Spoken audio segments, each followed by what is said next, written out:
U.S. Senate will not approve a new foreign aid package this 2023 as well as a deal on the country's border. This report.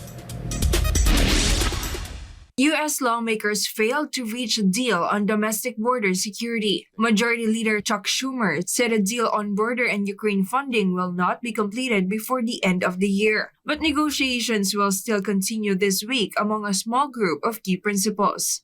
Senator Schumer had postponed the Christmas break of the Senate by a week in the hopes of forming an agreement.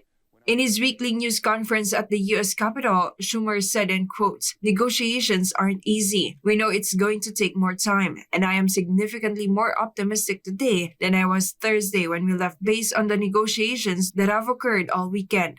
We have only one option. We have to succeed. The stakes are too high for America, for Europe, and for the Middle East of the world."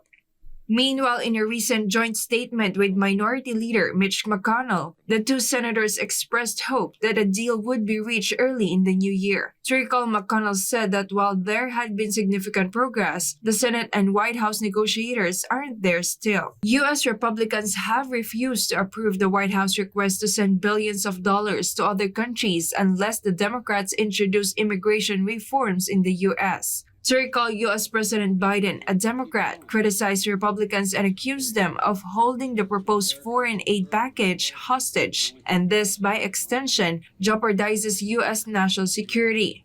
National Security Council's John Kirby in a recent briefing said that the White House has no magic pot of money to tap into and that the existing aid for Ukraine will run out soon. Meanwhile, Ukrainian President Volodymyr Zelensky in an end-of-the-year press conference believes that the U.S. will not let them down.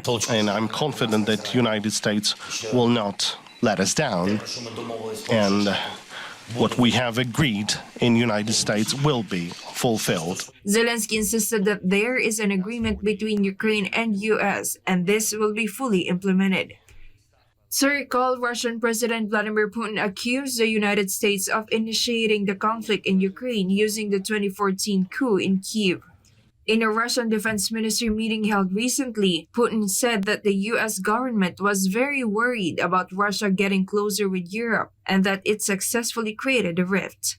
And now Washington is putting the financial burden on Europe too. Reporting, this has been Jayne Codnita, SMNI News.